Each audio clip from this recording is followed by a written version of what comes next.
Bienvenidos a todos a este curso de electrocardiografía del Colegio Oficial de Médicos de Teruel. Mi nombre es Enrique Alonso Formento, soy médico de urgencias del Hospital Universitario Miguel Servet de Zaragoza. Vamos a ver 10 temas.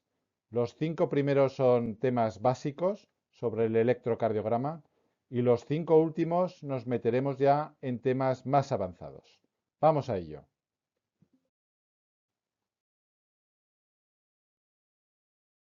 Vamos a empezar por este primer tema, que es la introducción al electrocardiograma. El electrocardiograma es el método estándar para registrar la actividad eléctrica del corazón. Lo vamos a hacer mediante derivaciones colocados en diferentes partes del cuerpo del paciente. Así vamos a registrar la actividad eléctrica del corazón. Lo que vamos a registrar con el electrocardiograma es el potencial de acción de la célula miocárdica. Tenemos aquí un dibujo del potencial de acción de la célula miocárdica. Vemos que hay diferentes fases. Está la fase 0, donde tenemos una introducción de sodio dentro de la célula. Tenemos aquí la fase 1 y 2. Sale potasio fuera, entra calcio, luego va saliendo el potasio fuera de la célula y por último tenemos un intercambio del potasio y del sodio en la fase 4. Así tenemos las diferentes fases del potencial de acción. Cada una de estas fases del potencial de acción es importante saber que corresponde a las diferentes partes del electrocardiograma que vamos a ver, con lo cual la fase 0 corresponde a la onda P. La fase 1 va a ser el complejo QRS. Pasaremos a la fase 2, que es el segmento ST. Fase 3, que es la onda T. Y por último, tenemos desde el final de la fase 3 hasta el principio de la fase 0 el intervalo QT.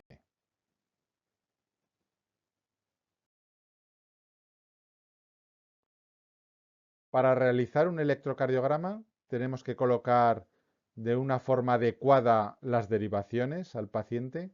Tenemos dos tipos de derivaciones.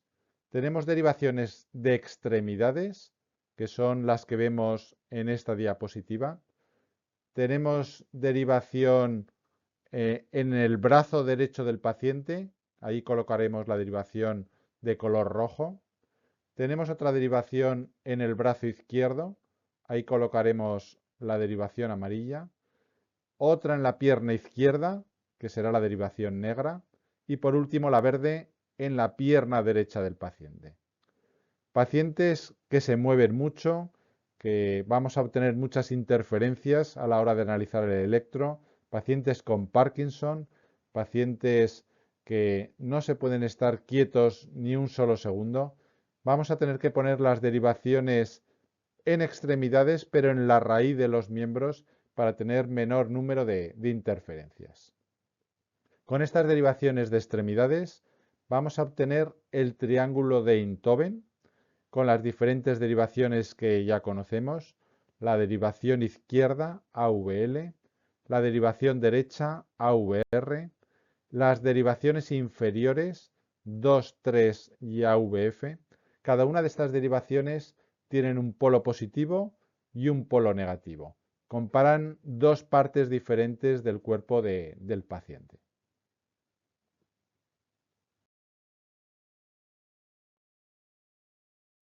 Y también tenemos las derivaciones precordiales que se colocan en la parte anterior del tórax del paciente. Vamos a tener 6 derivaciones básicas precordiales. Hay que saber exactamente dónde colocarlas. Tenemos la V1, que la colocamos en el cuarto espacio intercostal, borde derecho del esternón. Tenemos V2, que la colocamos también en cuarto espacio intercostal, pero en el borde izquierdo del esternón. V4 lo colocaremos ya en el quinto espacio intercostal, línea medio clavicular. V3 vamos a colocarla entre V2 y V4, justo en medio. Es la única que no tiene una referencia anatómica, sino que va a estar entre dos derivaciones. Y ya seguimos en quinto espacio intercostal con V5, que estará en quinto espacio intercostal, pero línea axilar anterior, y V6, que estará en quinto espacio intercostal, pero línea axilar media. Podemos ampliar las derivaciones precordiales según nos vaya interesando. Veremos a lo largo del curso cuándo hacer otras derivaciones diferentes a las 6 precordiales básicas. Podemos poner derivaciones posteriores. Van a estar también en quinto espacio intercostal, V7, V8 y V9. V7 va a estar en línea axilar posterior, V8 en línea medio escapular y V9 en línea paravertebral izquierda. Y por último podemos poner derivaciones derechas. Si queremos que el electrocardiograma sea un registro de la parte derecha del corazón, del ventrículo derecho, vamos a colocar las mismas derivaciones que hemos visto de V1 a V6, pero colocadas en el lado derecho. Por lo tanto, V1 derecha va a ser V2, V2 derecha va a ser V1, y así vamos a ir colocando las diferentes 6 derivaciones derechas. Habrá que marcarlas, habrá que registrarlas como que son derivaciones derechas.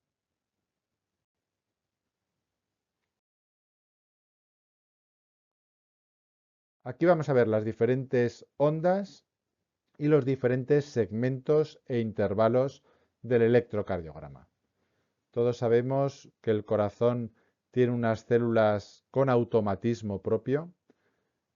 La célula básica que provoca el estímulo cardíaco es el nodo sinusal. El nodo sinusal transmite el estímulo a las aurículas, llega al nodo aurículo-ventricular. Ahí tenemos un retraso de la conducción para dar tiempo que se rellenen los ventrículos. Y luego tenemos una estimulación a través de los ventrículos por el haz de His y vamos a ver el QRS, la onda T y la onda U. Cada una de las fases de estimulación del corazón se van a corresponder a unas ondas y a unos segmentos del electrocardiograma. Así veremos la onda P, veremos el segmento PR, desde el final de la onda P hasta el principio del QRS. Si hablamos del intervalo PR, va a ser desde el principio de la onda P hasta el principio del QRS, que es lo que vamos a mirar. Cuando miramos el PR, nos vamos a referir al intervalo PR.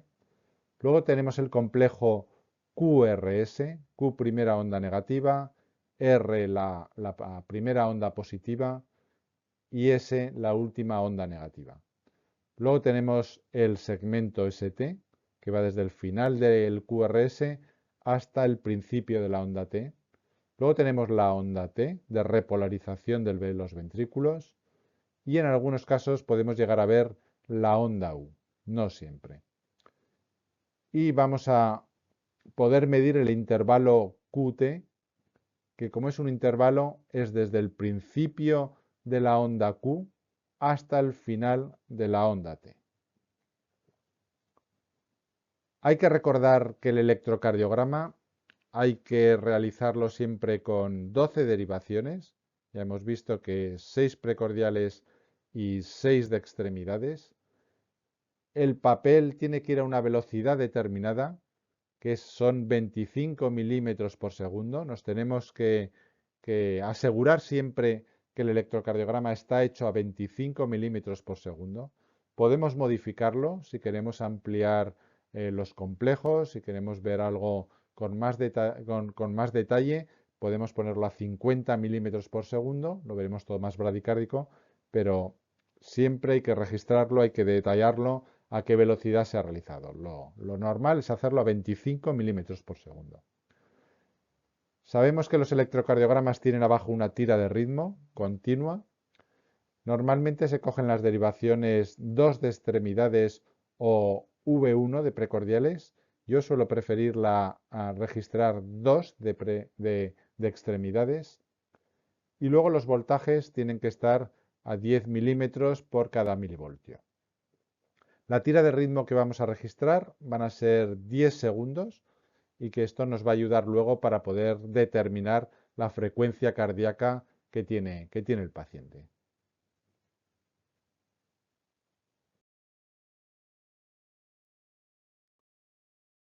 Vamos aquí a ver las medidas básicas de las ondas y de los intervalos. Luego vamos a ir detalladamente a cada una de las ondas, cada uno de los intervalos del electrocardiograma, detallando cuándo están aumentados, cuándo pueden estar disminuidos, cuáles son sus medidas normales. Sabemos que el electrocardiograma está cuadriculado. Hay unas cuadrículas grandes, que esas cuadrículas grandes miden de ancho 0,2 segundos.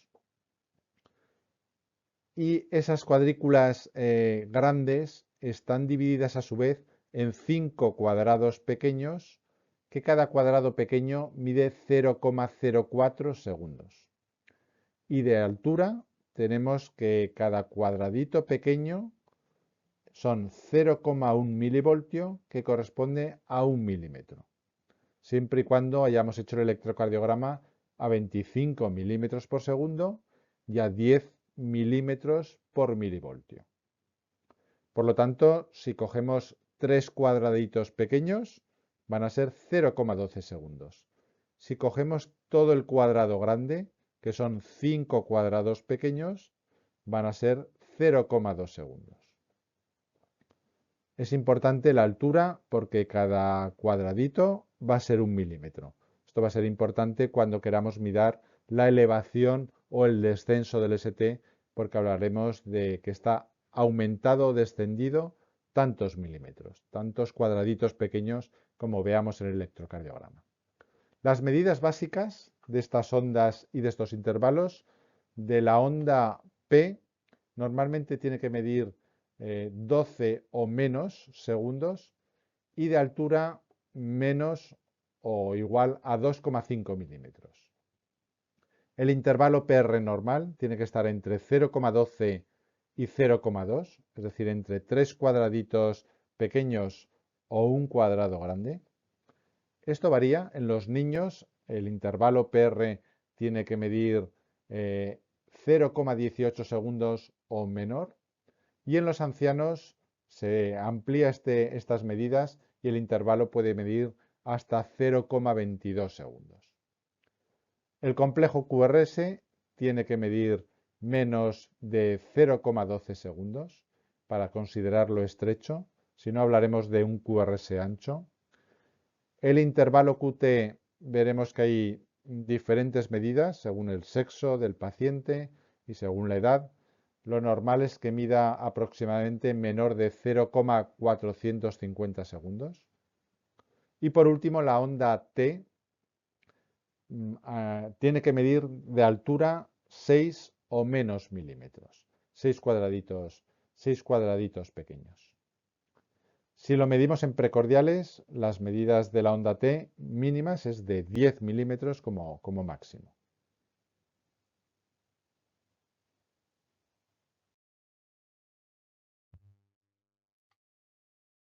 ¿Cómo calcular la frecuencia cardíaca del paciente en un electrocardiograma? Hay varios métodos. El método más habitual es por la regla de 300. Vamos a medir cuántos cuadrados grandes hay entre dos QRS consecutivos y vamos a dividir 300 entre ese número de cuadrados grandes entre esos dos complejos. Por lo tanto, en este ejemplo vemos que entre dos QRS consecutivos tenemos 3 cuadrados grandes, pues 300 entre 3, aproximadamente este paciente está a una frecuencia de 100 latidos por minuto. Si queremos ser más finos, utilizamos la regla de 1500 y entonces lo que vamos a hacer es medir el número de cuadrados pequeños entre dos QRS consecutivos y vamos a dividir 1500 entre ese número de cuadrados pequeños. En este caso hay 16. Aquí afinamos un poquito más. En vez de ser 3 cuadrados grandes, estamos midiendo 16 cuadrados pequeños, pues 1500 dividido entre 16 es una frecuencia de 94 latidos por minuto. Estamos aproximándonos un poquito más a la frecuencia cardíaca real del paciente. Se tarda un poquito más, pero es más exacto. En aquellos electrocardiogramas en que veamos un ritmo que no es regular, por ejemplo en una fibrilación auricular, se prefiere el método de los 10 segundos.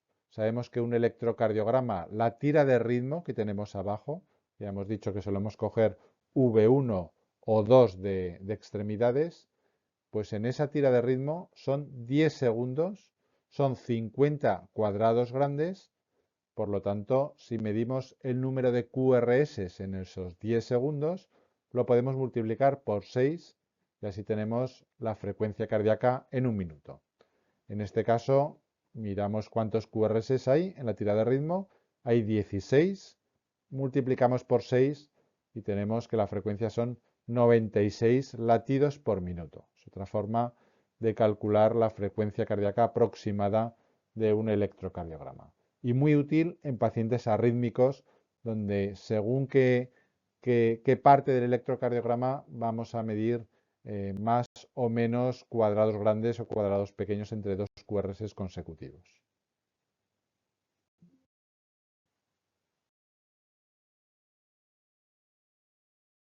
Lo siguiente que tenemos que conocer son los vectores de despolarización de las aurículas y de los ventrículos.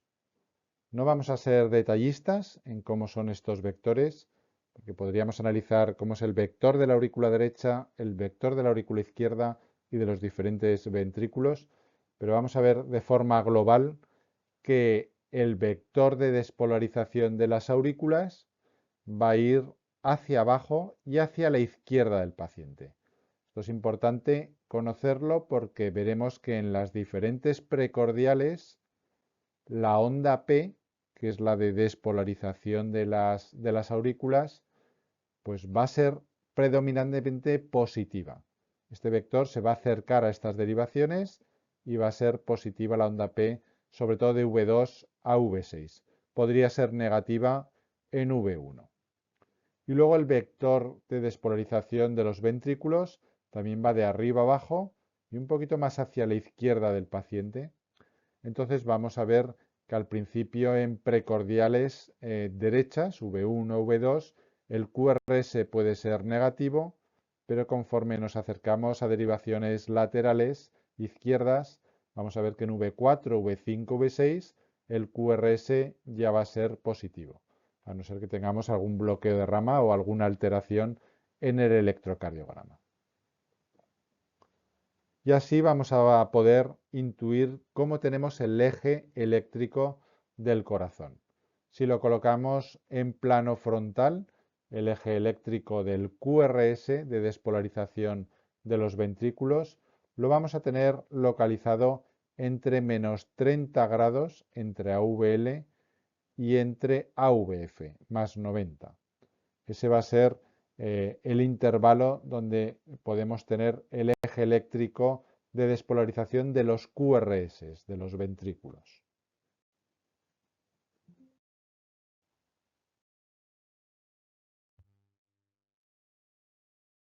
Tenemos que saber calcular el eje eléctrico de los QRS. Podríamos también calcular el eje eléctrico de las ondas P, pero es más importante calcular el de los QRS, de despolarización ventricular.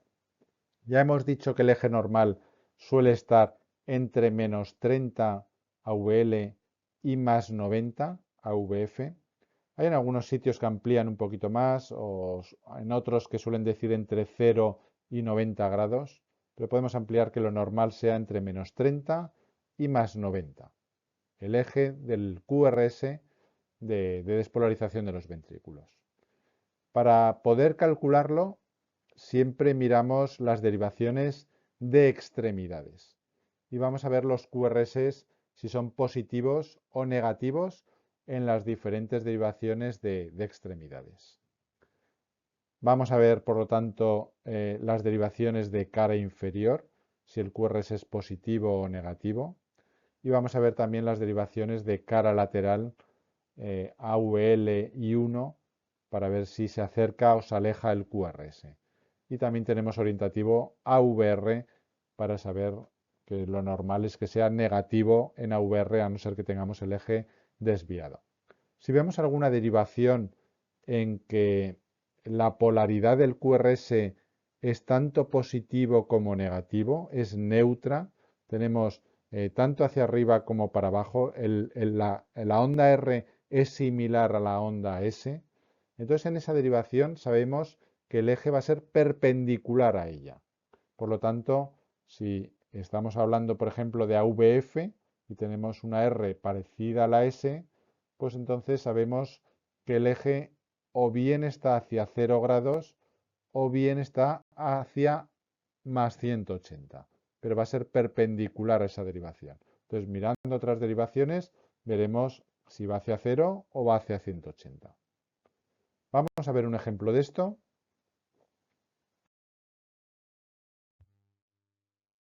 Vamos a ver un ejemplo del eje eléctrico. Mirando este electrocardiograma, ya hemos dicho que nos fijamos en las derivaciones de extremidades. Aquí tenemos 1, 2 y 3, AVR, AVL y AVF. Vamos a mirar los QRS, si son positivos o negativos en las diferentes derivaciones. Vemos que la más positiva de todas es 1. 1 es un poquito más positiva que 2. O sea, sabemos que el eje se va a acercar más a 1 que a 2, va a estar más cerca de 1. Vemos que en la cara inferior también es positivo. En 2, 3 AUF vemos que la polaridad es positiva, pero vemos una derivación que es 3, que parece que es neutra. Es un poquito más negativo que positivo, pero está bastante neutra la derivación 3. Ya hemos dicho que si es neutra, va a ser perpendicular a ella. Es decir, que el eje va a ir perpendicular a 3 en esta dirección o en la otra. ¿Cómo sabemos?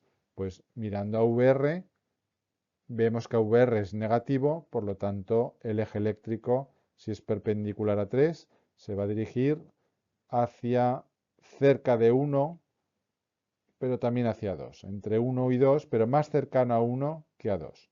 Entonces así aproximadamente podemos decir que el eje va a venir pues más o menos a 20 grados. Va a ser algo aproximado. Pero por lo menos podremos decir que el eje eléctrico entra dentro de lo normal, entre menos 30 y más 90, o si fuera hacia arriba, más allá de menos 30, hablaremos de un eje eléctrico izquierdo. Y si vemos que el eje eléctrico va más allá de más 90, tendremos un eje derecho. Hablaremos de que el eje está desviado a la derecha.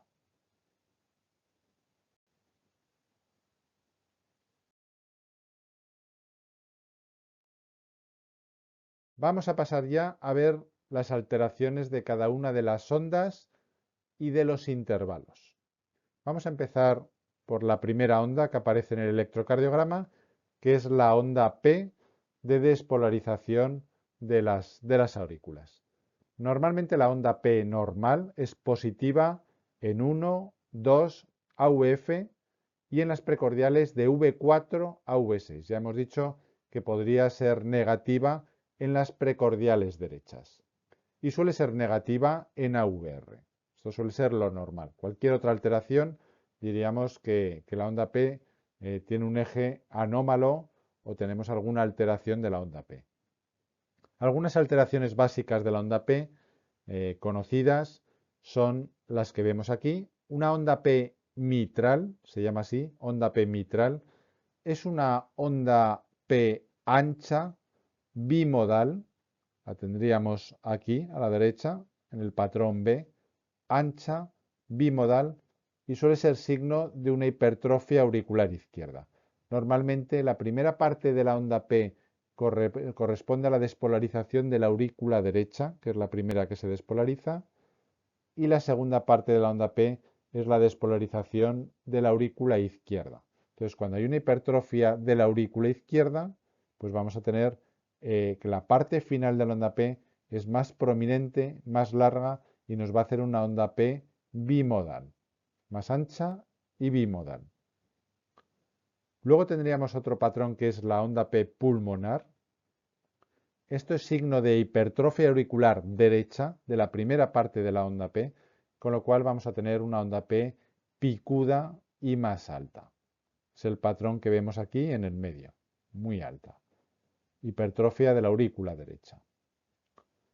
Podemos tener ondas P bifásicas en alteraciones mixtas auriculares. Podemos tener una sobrecarga auricular aguda por hipertensión pulmonar, por hipertrofia de la aurícula derecha de forma aguda. Podemos tener un aplanamiento de la onda P y ver ondas P muy aplanadas, como en el caso, que ya veremos, de las alteraciones electrolíticas, en este caso de la hiperpotasemia. Y también podemos ver aumentos de amplitud de la onda P que ocurren, por ejemplo, en la hipopotasemia. Y luego también el consumo de digosina van a haber diferentes alteraciones de la morfología de la onda P. Vemos aquí un ejemplo, aquí abajo a la izquierda, en un electrocardiograma, una tira de ritmo, y vemos una onda P bifásica. Por lo tanto, estamos hablando de una onda P mitral. Hay una alteración de la aurícula izquierda. Puede haber una hipertrofia de la aurícula izquierda y puede ser una P mitral.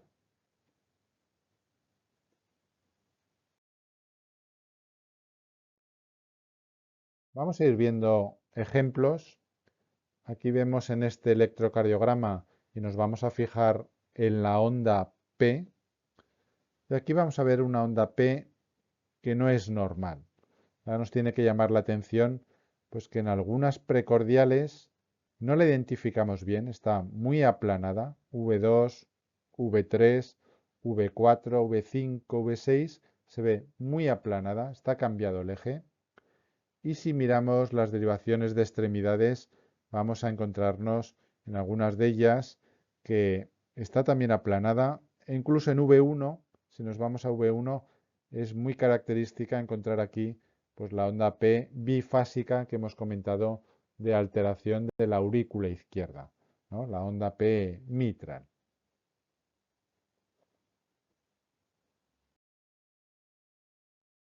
Pasamos al complejo QRS. Lo normal es que el complejo QRS tenga una R dominante en V5 o V6. Ya hemos dicho que el eje del QRS se dirige hacia las precordiales izquierdas y que tenga una onda Q pequeña, no patológica, en 1, 2 AVL. Normalmente el QRS suele medir menos de 0,12 segundos, 3 cuadraditos pequeños, eso es un QRS estrecho, y va a medir más en bloqueos de rama derecha o izquierda y alteraciones de la repolarización opuestas al QRS. Y luego el QRS, podemos encontrarnos un QRS muy estrecho, menor de 0,06 segundos, sobre todo en arritmias supraventriculares que van muy rápidas.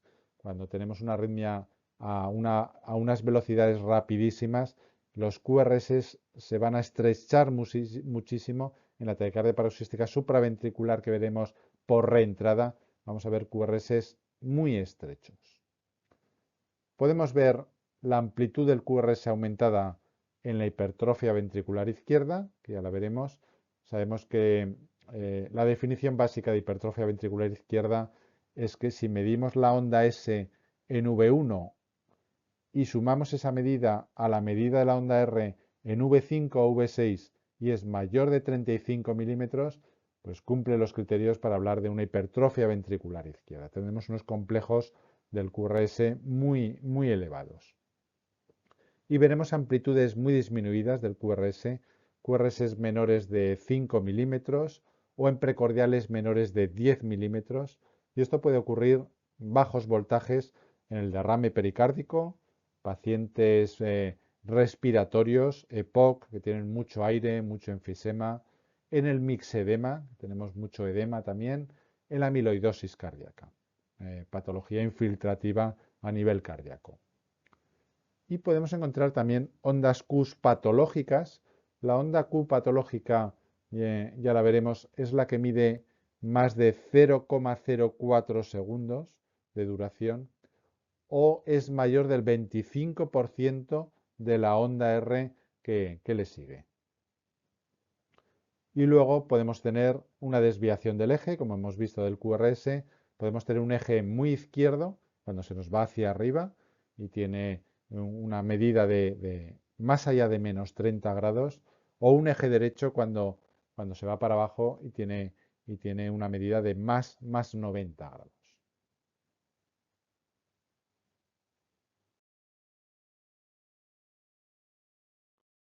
Vemos aquí un ejemplo de los QRS de este electrocardiograma. Nos fijamos solo en los complejos QRS. Ya nos llama la atención que hay unos voltajes muy aumentados del QRS.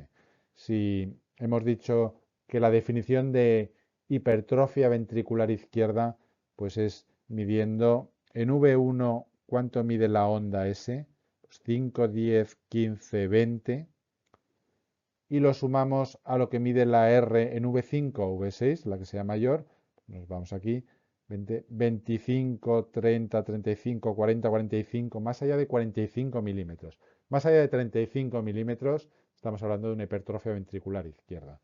Por lo tanto, con esto ya sabemos que habrá una hipertrofia de ese ventrículo izquierdo, serán pacientes muy hipertensos o con alguna patología estructural a nivel del ventrículo izquierdo.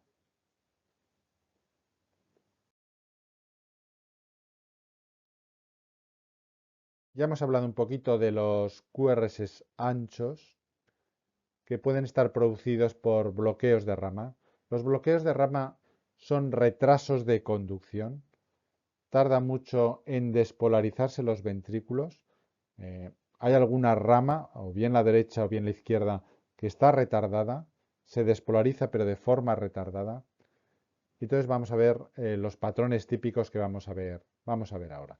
Es importante saber que la onda T tiene que ser opuesta, de polaridad opuesta al QRS.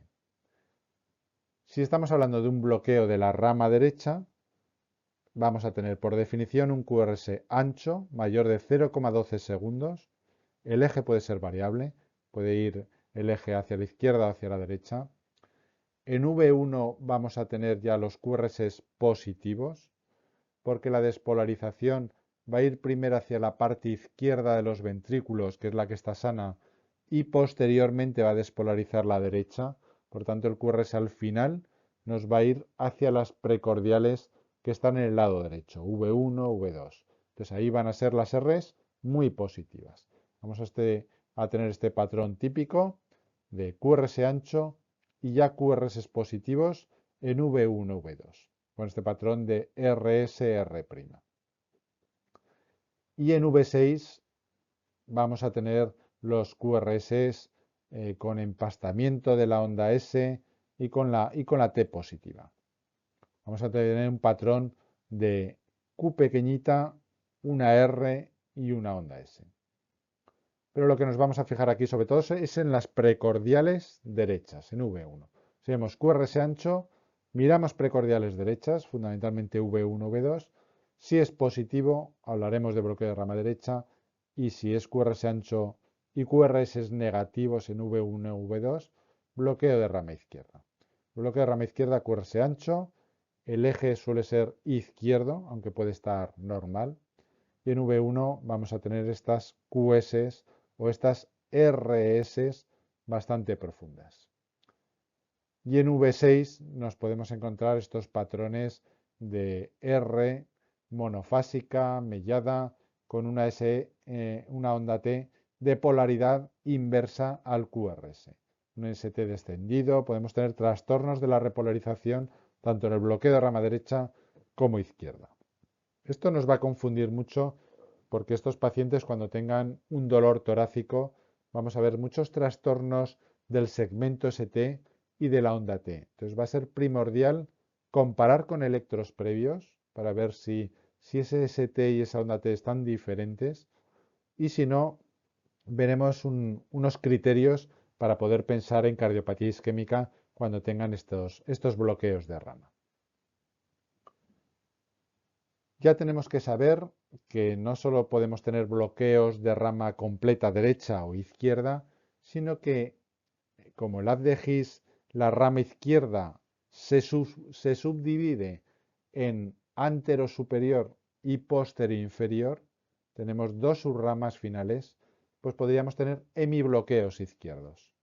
En estos hemibloqueos izquierdos, lo que nos va a cambiar es el eje. El QRS va a ser estrecho, va a ser un QRS menor de 0,12 segundos, pero nos va a cambiar el eje.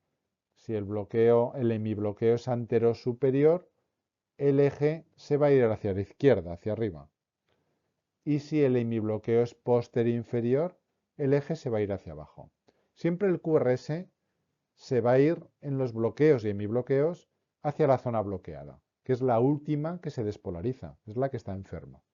Entonces siempre el QRS va a ir finalmente hacia esa zona bloqueada. Sí, es fácil pensar qué tipo de bloqueo de rama y qué hemibloqueo estamos hallando. Aquí lo tenemos un poquito más desarrollado. Bloqueo de rama derecha, QRS ancho, y miramos precordiales derechas, V1, y lo vemos positivo. Bloqueo de rama derecha.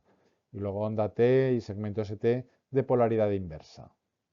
Si es positiva en V1, pues onda T va a ser negativa. En el bloqueo de rama izquierda, QRS ancho, y en precordiales derechas vamos a tener el V1 muy negativo. Y el segmento ST, la onda T, va a ser de polaridad inversa, va a ser positivo. Y luego los semibloqueos. Los semibloqueos van a tener una duración del QRS dentro de lo normal, menor de 0,12 segundos, entre 100 y 120 milisegundos, o sea, entre 0,1 y 0,12. Y si el hemibloqueo es antero superior, pues el eje eléctrico se va a ir muy a la izquierda, muy hacia arriba. Normalmente suele estar entre menos 45, menos 75. Y si el hemibloqueo es posterior inferior, eje eléctrico muy derecho. Va a estar entre 90 y más 140 grados. ¿Vale? Aquí vemos las diferentes ramas de la de His. Rama derecha única y la rama izquierda que se subdivide en antero superior y rama posterior inferior.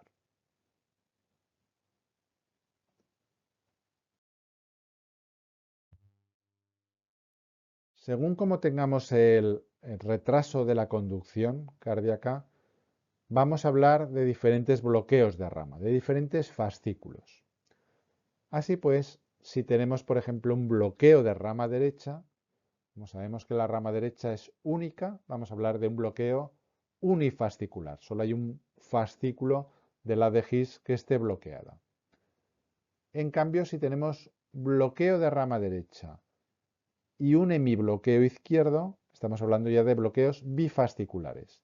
Puede ser bloqueo de rama derecha con eje izquierdo, hemibloqueo antero superior, o un bloqueo de rama derecha con un hemibloqueo posterior inferior, eje muy derecho. Esos son bifasciculares.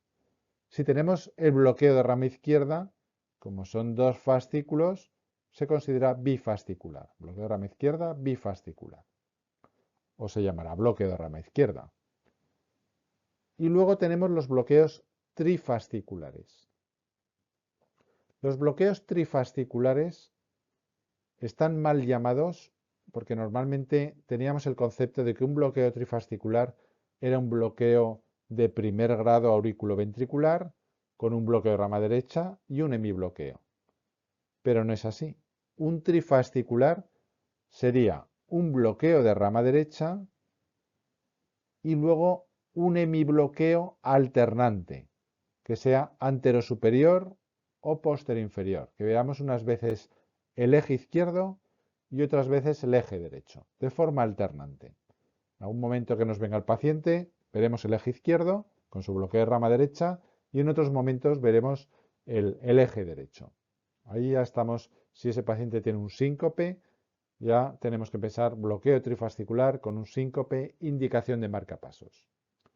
Y otra opción es que ese paciente en diferentes electros y en diferentes momentos veamos que tiene un bloqueo de rama derecha y de forma alternante de repente nos cambia un bloqueo de rama izquierda.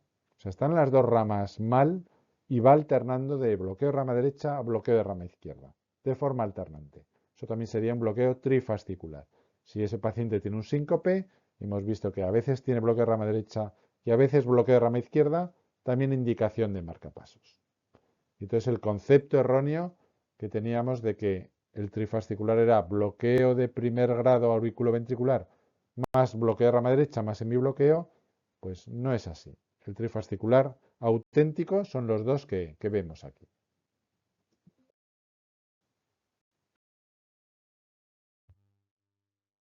Pasamos ahora a la alteración de la onda T. Una onda T normal tiene un ascenso lento y un descenso rápido. Normalmente suele ser positiva en 1, 2, de V3 a V6 y negativa en AVR. Normalmente suele medir menos de 5 milímetros y en precordiales puede medir hasta 10 milímetros. La polaridad, recordamos que la polaridad de la onda T tiene que ser igual que el QRS precedente. ¿Cuándo puede estar la onda T invertida? Pues la podemos encontrar ondas T negativas en la isquemia miocárdica, hablaremos de ella, en la hipertrofia ventricular, en la pericarditis, miocardiopatías, en la repolarización precoz, en los infartos cerebrales. Veremos que patología cerebral nos dan alteraciones de la onda T, en la displasia ritmogénica del ventrículo derecho, y luego en algunos efectos, que es el efecto de memoria eléctrica, después de una estimulación de un marcapasos, puede ser que nos encontremos ondas T negativas. Una onda T picuda y simétrica la veremos típicamente en una hiperpotasemia, unas ondas T muy altas, y también en una isquemia subepicárdica de forma precoz, en los primeros minutos. También una onda T plana en la hipopotasemia, hipocalcemia, hipotiroidismo o en la isquemia miocárdica. Ondas T bimodales en alteraciones de la repolarización, en la sobrecarga auricular, en la hipertrofia ventricular izquierda o en la hipertrofia del ventrículo derecho. En la isquemia anterior, de V1 a V4, podemos encontrarnos T negativas o T muy altas si la isquemia es subepicárdica. Recordaremos y veremos un síndrome muy importante de la cardiopatía isquémica, que es el síndrome de Wellens, donde aparecen ondas T negativas en precordiales y que son indicativas de una oclusión de la descendente anterior. Muy importantes porque son indicación de hacer cateterismo de forma muy precoz. Ondas T invertidas y difusas pueden aparecer en la pericarditis o en enfermedades metabólicas. Y por último, en los bloqueos de rama podemos tener ondas T normales o ya hemos dicho que normalmente la onda T en los bloqueos de rama suelen tener una dirección opuesta al QRS, de forma contraria a lo que suele suceder, que normalmente la polaridad de la onda T es igual que el QRS que lo precede.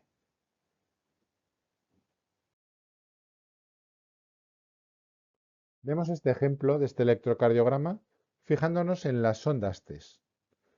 Y aquí vemos claramente que hay unas ondas T negativas que ya nos llaman la atención pues en V1, V2, V3 y ya aplanadas en V4, V5, V6. Este paciente, si presenta un dolor torácico, habría que sospechar que tiene un síndrome de Wellens.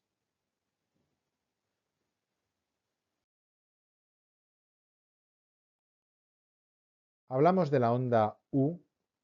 La onda U no siempre es visible. Se suele ver mejor en las derivaciones de V2 a V4 de precordiales.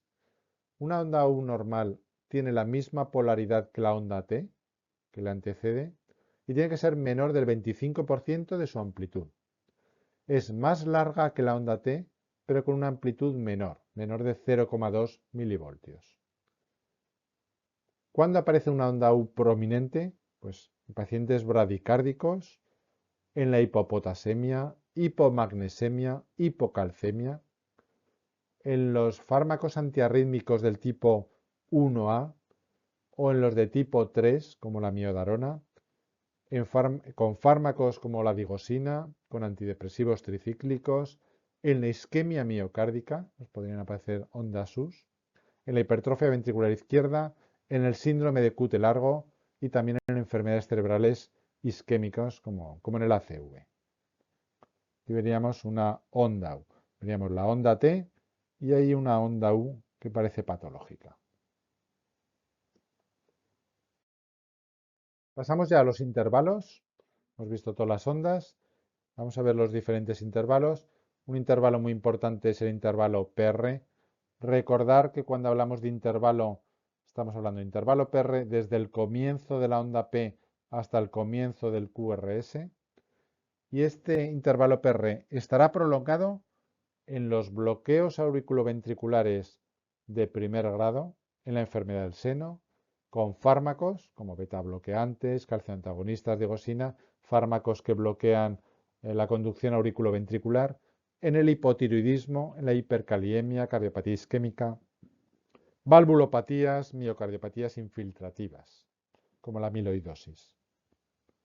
Y encontraremos un PR corto en síndromes de preexcitación, en el ritmo nodal alto, en la taquicardia auricular o en la hipercalcemia.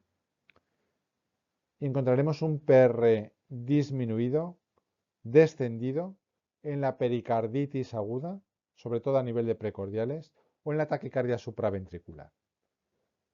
Y veremos un PR corto con onda delta en el síndrome de Wolff-Parkinson-White. Será muy característico. Por ejemplo, en esta tira de ritmo, si nos fijamos en el intervalo PR, desde el comienzo de la onda P hasta el comienzo del QRS, buscamos alguna onda P que empiece con algún cuadrado grande. Este podría aproximarse y vemos que dura más de un cuadrado grande, que son 0,2 segundos, por lo tanto es un PR muy prolongado, casi dura 2 cuadrados grandes. ¿Vale? Esto sería un bloqueo auriculoventricular de primer grado. Todas las P's conducen, pero con un PR muy prolongado y luego además hay un QRS ancho, hay un bloqueo de rama.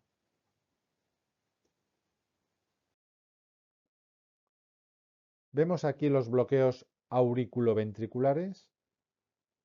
Los bloqueos auriculoventriculares traducen un enlentecimiento o una interrupción de la conducción auriculoventricular.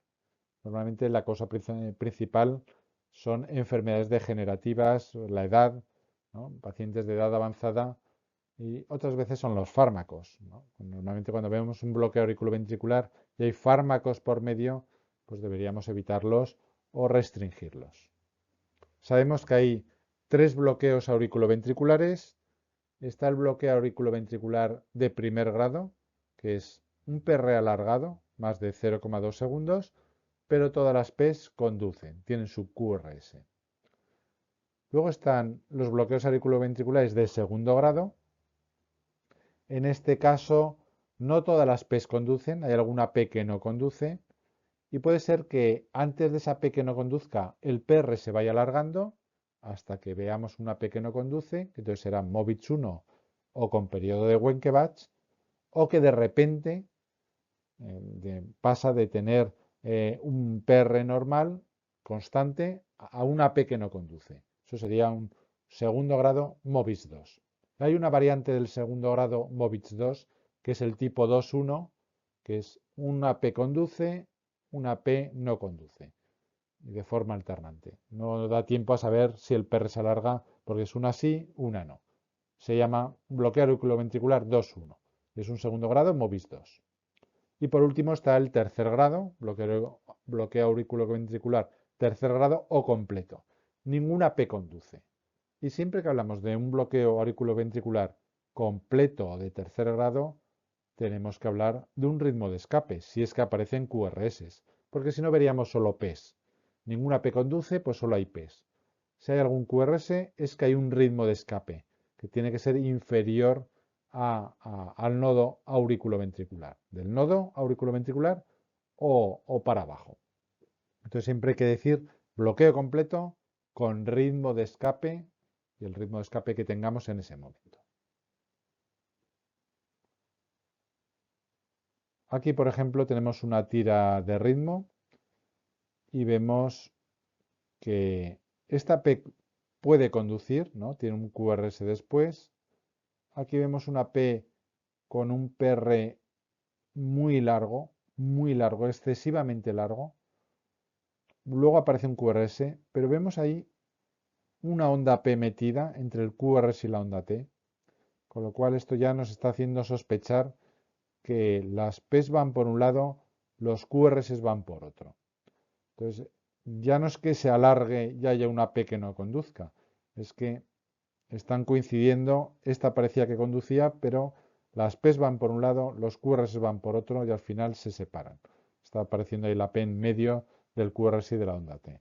Entonces, esto sería un bloque auriculoventricular completo, ninguna P conduce y tenemos un ritmo de escape. Los QRS van cayendo donde van cayendo, a veces coinciden después de la P, pero también coinciden antes de la P.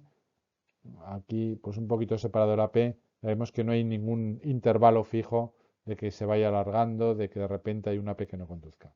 Bloqueo completo y el ritmo de escape parece un QRS estrecho, por lo tanto el primer ritmo de escape que puede aparecer con QRS estrecho es el ritmo nodal, un ritmo de la unión del nodo V, que si es de la parte alta tendremos QRS estrechos y normalmente unas frecuencias ya baja por debajo de 60 latidos por minuto, entre 40 y 60 latidos por minuto. Ya los veremos. Aquí tenemos ejemplos de todos los bloqueos auriculoventriculares que hemos comentado. Tenemos el de primer grado, un PR largo, pero todas las P's conducen. Estas son las de segundo grado. Tenemos aquellas en las que el PR se va alargando hasta que hay una P que no conduce y vuelve a empezar. PR estrecho, un poquito más largo y luego se vuelve a bloquear. Esto sería un MOVIS 1 con periodo de Wenckebach, va avisando. El MOVIS 2, aquí tenemos una onda P que conduce, una onda P que no conduce, luego hay tres que conducen, pero de repente vuelve a perder otra P. Ahí los PR son constantes, por lo tanto hay P sueltas que no están conduciendo, es un MOVIS 2. Y luego el que hemos visto de tercer grado, que ninguna P conduce, los QRS caen donde caen, con un ritmo de escape, que en este caso era nodal.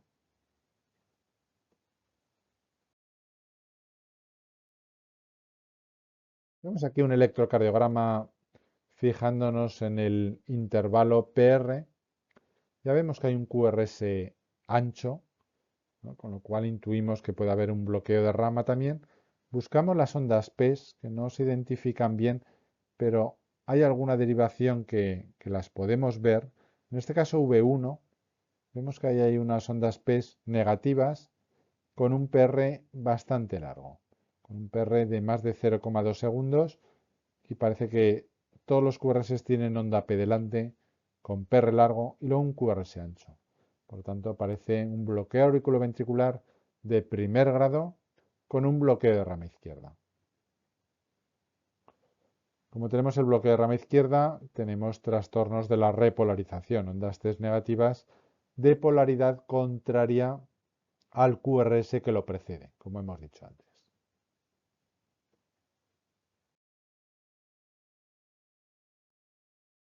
Pasamos al segmento ST. Ya hemos dicho que el segmento ST es desde el final del QRS hasta el comienzo de la onda T. Ya no estamos hablando de un intervalo, sino de un segmento. ¿Vale? Y tenemos que mirar ese segmento. Lo normal es que ese segmento ST sea isoeléctrico en comparación con la línea de base. Tenemos que mirar antes de la onda P cuál es la línea de base y ver que sea isoeléctrico, que está al mismo nivel. Puede tener una pendiente ascendente de forma normal hasta la onda T o ligeramente elevado en precordiales. En precordiales se puede considerar normal que esté un poquito elevado si es menor de 1 milímetro, menor de un cuadradito pequeño. Siempre buscamos el punto J que es la referencia para saber si está elevado el segmento ST o no.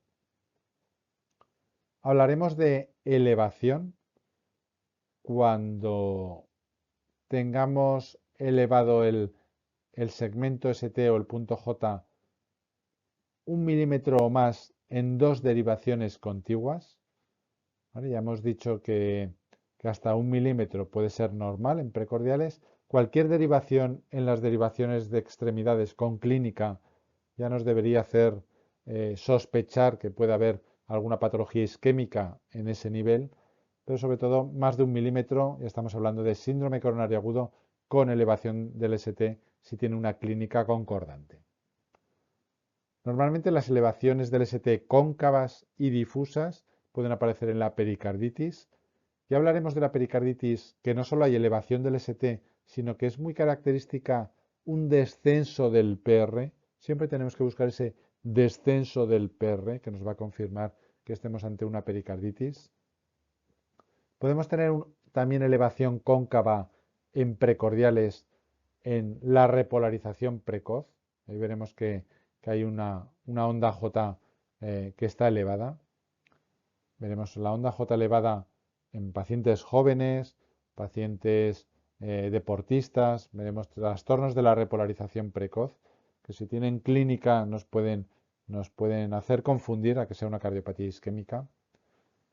Veremos el ST descendido, por lo menos 0,08 segundos, en la isquemia subendocárdica, en el síndrome coronario agudo sin elevación del ST, en la hipertrofia ventricular, en el bloqueo de rama izquierda, en la hipopotasemia, en aquellos pacientes que toman digosina. No significa que estén intoxicados, sino simplemente que están tomando la digosina, llamamos impregnación digitálica y ahí aparece la cubeta digitálica, es una depresión del ST cóncava, en la hipocalcemia o en la hipomagnesemia. Ya hemos hablado del síndrome de Wellens, lo recordaremos y veremos ejemplos. Es un tipo de cardiopatía isquémica muy típico donde hay un descenso del ST con ondas T negativas en precordiales, indicativo de una obstrucción de la descendente anterior. Otras alteraciones del segmento ST es que podamos ver, hablaremos de la hipotermia, una onda J de Osborn en la hipotermia muy característica, sobre todo en precordiales, una elevación en V1, V3 en silla de montar o cóncavo en el síndrome de Brugada, también lo veremos, o la angina de Prinzmetal, que hay elevaciones del ST transitorias que son por vasospasmo y pueden confundir con una cardiopatía isquémica aterosclerosa.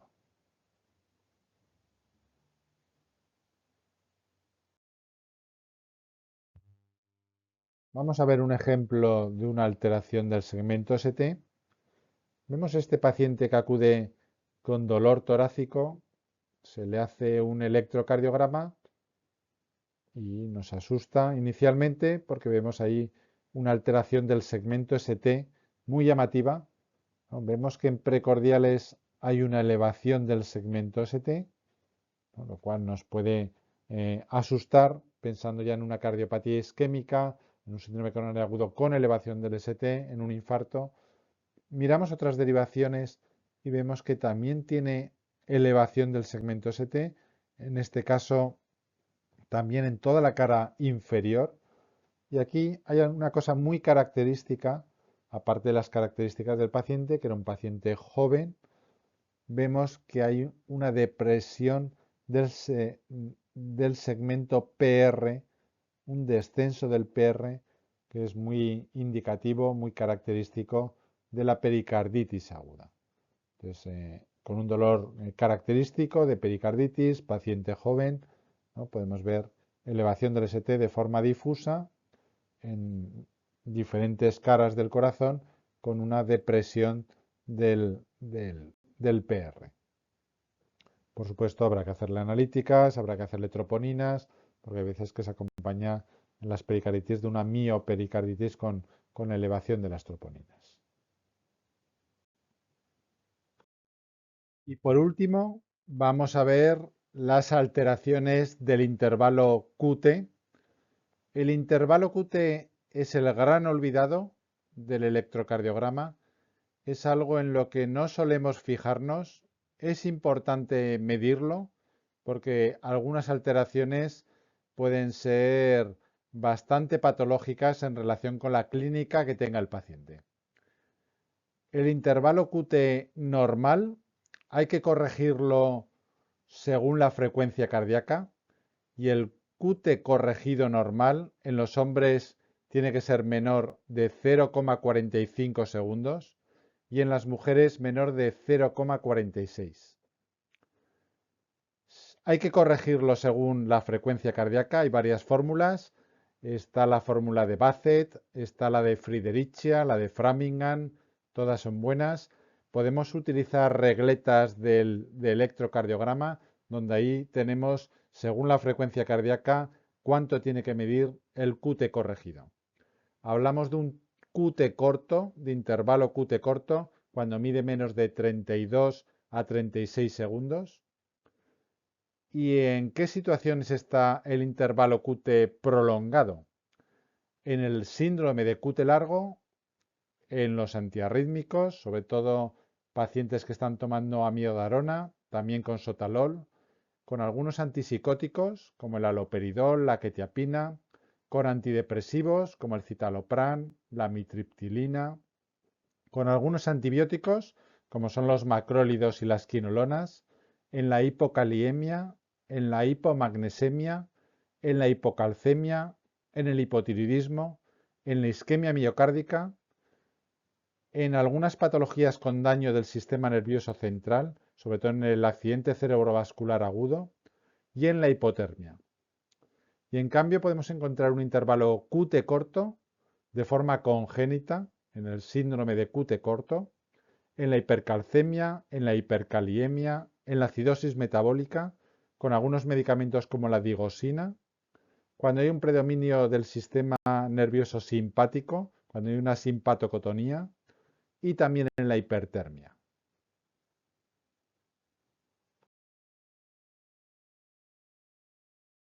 Bueno, en este capítulo hemos analizado las diferentes ondas, los diferentes segmentos e intervalos. Muy importante esta última diapositiva de que tenemos que tener una sistemática de lectura del electrocardiograma. Cuando nos enfrentamos a un electrocardiograma tenemos que ser meticulosos y tenemos que mirar estos diferentes pasos. Primero si está rítmico o arrítmico, los QRS, luego medir la frecuencia cardíaca por el método que queramos, analizar la onda P, si es sinusal o no, cuánto dura, qué voltaje tiene, el intervalo PR, la relación de las aurículas con los ventrículos, si el PR es isoeléctrico, la duración del QRS, si es estrecho o ancho, mayor o menor de 0,12 segundos, el voltaje de los QRS, el eje, calculamos el eje, si hay trastornos de la conducción ventricular, si vemos onda delta en el QRS, si hay onda Q patológica, y luego nos vamos a la repolarización ventricular, segmento ST, si es isoeléctrico o ligeramente ascendente, que sería normal. ¿Cómo es la onda T? Recordar que tiene que ser de la misma polaridad que el QRS, si no hay bloqueos de rama. Negativa en AVR, V1 o 3, son tres derivaciones donde podemos ver la onda T negativa. Y recordar siempre de no olvidarnos del intervalo QT, muy importante. Tiene que medir menos de 450 milisegundos en varones y menos de 460 milisegundos en mujeres, una vez corregido por la frecuencia. Y por último, vamos a ver por último un ejemplo de todo este capítulo con este electrocardiograma, con la sistemática de lectura que hemos visto. Vemos los QRS rítmicos. Vemos una frecuencia 1, 2, 3, 4, 5, casi 6. una frecuencia lenta, 300 entre 6, está entre 50 y 60 latidos por minuto, los QRS. Vamos analizando si vemos ondas PES. Sí que vemos alguna derivación con ondas PES claras, en 2 se ven muy bien, que es la que comentamos que me gustaría a mí tenerla en tira de ritmo en vez de V1. Se ven bien las ondas PES, hay ondas PES. Miramos el PR, buscamos alguna P que empiece con un cuadradito grande y vemos que el PR es largo, es un poquito más de un cuadradito grande, por lo tanto ya tenemos un PR alargado. Miramos los QRS, vemos que son QRS anchos de más de 3 cuadraditos, por lo tanto si hay ondas PES, ya tenemos un bloqueo de primer grado, tenemos un QRS ancho, tenemos un bloqueo de rama. Miramos V1, es positivo, por lo tanto bloqueo de rama derecha. Vemos trastornos de la repolarización, que ya hemos dicho que pueden aparecer en los bloqueos de rama, de polaridad contraria al QRS. Aquí tenemos QRS positivo, tenemos algo de descenso del ST, alteración de la onda T, característico de los bloqueos de rama. Entonces, PR largo, bloqueo de primer grado, todas las P's conducen, bloqueo de rama derecha, calculamos el eje, muy importante el eje. Aquí el eje parece que huye de cara inferior. El más positivo es AVL. Miramos AVR, que suele ser negativo el QRS, y lo vemos positivo, con lo cual vamos a tener un eje muy izquierdo, se va muy para arriba y casi se acerca a VR. Sería un eje más o menos de unos 80 grados. Vemos que casi 90 porque parece perpendicular a 1, que hay tanto positivo como negativo, es un poquito más positivo, entonces un poquito menos de menos 90 grados. Pero es un eje izquierdo. Por lo tanto, también habría que mirar lo que se nos olvida siempre, el intervalo QT, aquí parece que no está prolongado, habría que medirlo, pero no parece en principio que esté prolongado ni que sea corto. No parece que haya onda delta. Por lo tanto, bloqueo de primer grado, bloqueo de rama derecha y eje muy izquierdo, en mi bloqueo antero superior. El mal llamado que hemos dicho trifascicular, pero bueno, es un sistema de conducción que está deteriorado. Estos pacientes si tienen síncope, si vienen por mareos, pues ya nos está indicando que el sistema de conducción está deteriorado en varios niveles. En la conducción auriculoventricular, en el ADGIS y encima el eje izquierdo un hemibloqueo. Son 2 fascículos y si tiene el paciente síncope habría que monitorizarlo y estar al tanto de si se puede haber bloqueado en algún momento. Cuida con los fármacos que frenen, ¿no? Si toma algún fármaco y tiene clínica habría que suspenderlo y ver si se corrige alguna de estas alteraciones. Esto ha sido todo de este capítulo denso, pero hemos analizado cada una de las partes del electrocardiograma y de las ondas y segmentos e intervalos. Muchas gracias.